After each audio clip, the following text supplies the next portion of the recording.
నమస్తే welcome to Aadya TV నేను మీ స్వర్ణ ప్రస్తుతం మనతో పాటు ఉన్నారు TDP state organising secretary Anant Reddy garu. నమస్తే అండి. నమస్తే. జాతీయ ప్రధాన కార్యదర్శి లోకేష్ పాదయాత్ర చేస్తున్నారు, మంచి స్పందన వస్తుంది. ఫస్ట్ ఆఫ్ ఆల్ ఏం చెప్తారు మీరు, మీ కమెంట్ ఏంటి? సరే, ఇప్పుడు మాకు లోకేష్ కూడా ఒక ముఖ్యమైన నాయకుడు.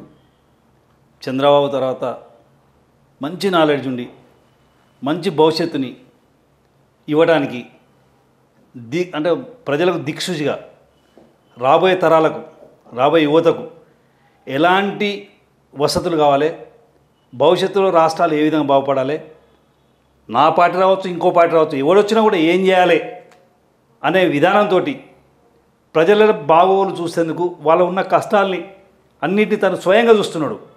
గతంలో పాప ఆయనకు అనుభవం లేక కొంచెం తడబడ్డాడు, కానీ అన్నిటినీ రంగడించుకున్నాడు.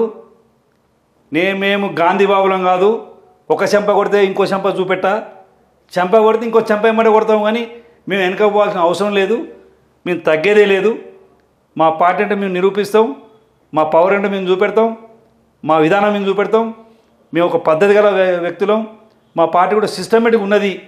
మా యువత కూడా ఎంత ఆతృతతోటి ఏ విధంగా ఎన్ని బాధలతో ఉన్నారో వాటన్నిటినీ స్వయంగా తను కలుసుకుంటూ తను చేయాల్సిన పనులు కానీ, యువత ఏ విధంగా ముందుకు రావాలి, వాళ్ళ కోరికలు ఏంటి, వాళ్ళకి ఏవేవి తీర్చాలి, ఇవన్నింటినీ క్రోడీకరించి వాటి అవసరాలను తీర్చడం కొరకు మా లోకేష్ ముందుకు వస్తున్నాడు. పాదయాత్ర పెట్టిన కాబట్టి మాకు హ్యాపీ. వాళ్ళందరినీ ఆయన ఎన్ని రోజులు చేస్తారో అన్ని రోజులు కూడా మేము ఆహ్వానిస్తాం, సాధారణంగా గౌరవిస్తాం, సహకరిస్తాం. తెలంగాణ నుంచి కూడా మేము ఆయన పాదయాత్రకు మేము మద్దతు తెలిపి మధ్యలో మేము మా తెలంగాణ అన్ని జిల్లాల నుంచి అన్ని శ్రేణులు వరుసల వారిగా పోయి ఆయన మద్దతు తెలుపుకోవడం మేము సిద్ధంగా ఉన్నాం. కంపేర్ చేసుకుంటుంటే ఏపీలో కన్నా తెలంగాణలో కాస్త ముందస్తు ఎన్నికలకు వెళ్లే సూచనలు కనిపిస్తున్న నేపథ్యంలో ఏపీలో పాదయాత్ర చేపడుతున్న లోకేష్కు తెలంగాణలో ఏమైనా బూస్టప్ వచ్చే అవకాశం ఉందా పార్టీ పరంగా? ఉన్నది. ఇంకొకటి ఏంటంటే, ఈ తెలంగాణలో ముందస్తు ఎందుకు వస్తున్నా అంటే ఒక కారణం ఉంది. అక్కడ పాదయాత్ర లోకేష్ చేస్తున్నాడు, ఇక్కడ చంద్రబాబు నాయుడు బహిరంగ సభ పెడుతున్నాడు. అందరికీ తెలిసిపోయింది ఏంటంటే ఆంధ్రాలో చంద్రబాబు నాయుడు తప్పకుండా వస్తాడు. అంటే ఆంధ్రాలో చంద్రబాబు నాయుడు ముఖ్యమంత్రి అయ్యే ముందు ఇక్కడ ఎన్నికలు పెడితే ఆ ప్రభావం రాదు, తర్వాత పెడితే ఆ ప్రభావం ఇటుబడి ఉన్న బీఆర్ఎస్ కొట్టకపోతుంది అనే భయంతో ముందస్తు ఎన్నికలకు వస్తుంది తప్ప ఇంకోటి ఏది లేదు. అది మెయిన్ కారణం ముందస్తు ఎందుకు వస్తున్నాం అనేది. అసలు కారణం అని చెప్పడానికి ఏ రీజన్ లేదు.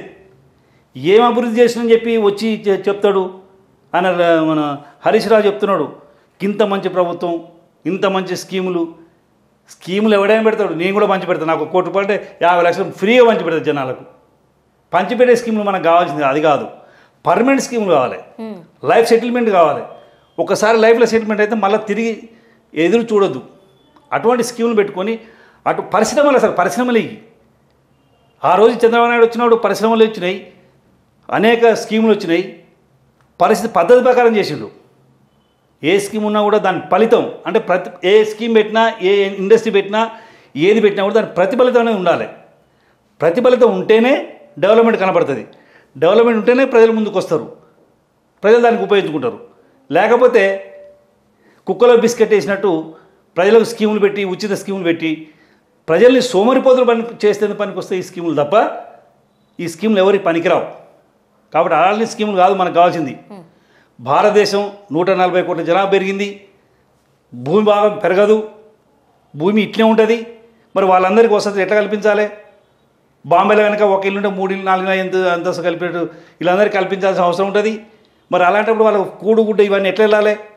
అంటే ప్రధాన పాత్ర పోషించేది ఎవరు? రైతు. మరి రైతుకు ఉన్న కష్టాలు ఎవరు తీస్తున్నారు? ఎవరు తీర్చడం లేదు. రైతుని ఎవరు పట్టించుకుంటున్నారు? లేదు. కార్మికుల గురించి పట్టించుకునేది ఎవరు? లేదు. పరిశ్రమలు మూతపడే పరిశ్రమలు భారతదేశ స్వాతంత్రం వచ్చినప్పుడు ఎన్ని పరిశ్రమలు ఉన్నాయి? మనం హైదరాబాద్లో 3000 పైన పరిశ్రమలు ఉండే, అవన్నీ మూతపడ్డాయి. ఈరోజు ప్రజల్ని మేము బాగు చేస్తామని చెప్పి ఉచిత స్కీములు పెట్టుకుంటూ మేము ఇన్ని అభివృద్ధి చేసినాం, కళ్యాణ లక్ష్మి అని ఇంకేదో అని, ఇవి కాదు మనకు కావాల్సింది. పర్మనెంట్ సోర్సెస్ కావాలి. ఆహారం పెట్టే రైతుకు సక్రమ పద్ధతిలో కనుక అన్ని వసతులు కల్పిస్తే మనకు ముఖ్యమైనది ఆహారమే. అది పండించే రైతుకే నీకు సరైన వసతులు కల్పించలేకపోతున్నావు. గతంతో పోల్చుకుంటే లోకేష్ గారి మాట సరళి మారిందని చూడొచ్చు. పంచ్ డైలాగులు ఇస్తున్నారు.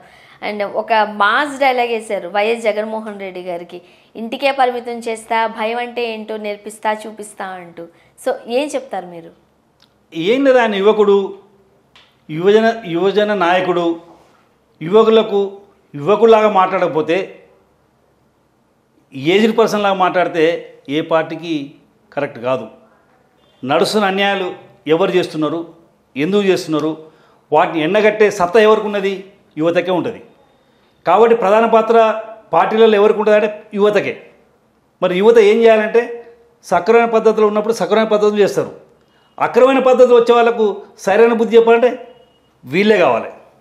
అంటే కుక్కగాడు చెప్పు దెబ్బ అనే టైపుల యువత ఖచ్చితంగా కళ్ళు తెరవాల్సిన అవసరం ఉంది. ఒక లోకేష్ గారు వ్యాఖ్యల పట్ల ఇంతకుముందు చాలా ట్రోల్స్ నడిచేవి. ఒక పప్పుగా అభిమానించేవారు ప్రతిపక్ష పార్టీలు. బట్ ఇప్పుడున్న లోకేష్కి డిఫరెన్స్ ఏంటి? అప్పుడు లోకేష్ అనుభవం లేని లోకేష్, ఇప్పుడు లోకేష్ డైనమిక్ లోకేష్. అంటే ఏంటంటే తను స్వయంగా పుట్టిన ఊరు కాంచి, హైదరాబాద్ కాంచి స్టార్ట్ చేసిన తన పాదయాత్ర. తను చేయాల్సింది ఏంటంటే ఒక పార్టీకనే కదా ఆడ ముఖ్యం. ఆయన బాధ అంతా ఆయన చెప్పిండు, నేను వచ్చింది ఒక్క జగన్మోహన్ రెడ్డి కాదు, అన్యాయాలు చేస్తున్న ఎవరైనా సరే వాళ్ళందరినీ అణచర కొరకే చేస్తున్నాం. ప్రధాన పాత్ర యువతది. కాబట్టి మనం చేయాల్సిన పద్ధతులు ఏమున్నాయో వాటన్నిటిని మీకు నేర్పించి ముందు అడిగేసి ఏ ఒక్కడు అన్యాయం చేస్తే వాణ్ణి పూమటం చేయాల్సింది తప్ప ఇక్కడ ఎవరిని ఉంచాల్సిన అవసరం లేదనే నినాదంతో ఆయన బయలుదేరిండు. యువతకు ఆయన ఒక దిక్షగా బయలుదేరిండు. ఆయన వల్ల కూడా అంటే ఆయన వాస్తవం ఇప్పుడు ఈనాడు లోకేష్కున్న నాలెడ్జి మీరు కనిపెట్టలేదు, కానీ ఆయనకున్న నాలెడ్జి ఏ లీడర్కి లేదు. అంత ఇప్పుడు కాదు, ఆయన ఇతర దేశాల్లో ఉన్నప్పుడే, ప్రపంచ బ్యాంకులో పనిచేసినప్పుడే ఆయన అన్ని రకాల లోన్స్ కానీ, ఇండస్ట్రీస్ కానీ, డెవలప్మెంట్స్ కానీ ఎట్లా ఉంటాయి, ఏ విధంగా ఉంటుంది, ఏ విధంగా ఇవన్నీ నేర్చుకున్న బాపతి. కాకపోతే స్పీచ్ తెలుగు కొద్దిగా కష్టం కాబట్టి కొన్ని డైలాగులు వదలడం కష్టం కాబట్టి అప్పుడు చూసారు. ఈ పప్పు, ఈ ముద్దపప్పు ఈ అని అనేటోళ్ళందరూ వెదవరు. వాళ్ళు అసలు చదువుకోలే. అసలు చదువులే. ఇప్పుడు మాట్లాడే వాళ్ళందరూ చదువురాని వాళ్ళే. వీధి కుక్కలా తిరిగిన బాపతి వాళ్ళు తప్ప వాళ్ళు కరెక్ట్ నాయకులు కాదు. ఈ నాయకులు కరెక్ట్ నాలెడ్జ్ ఉంటే ఏ నాయకులు తిట్టరు. థ్యాంక్ యూ సో మచ్ అండి. రైట్ అమ్మా.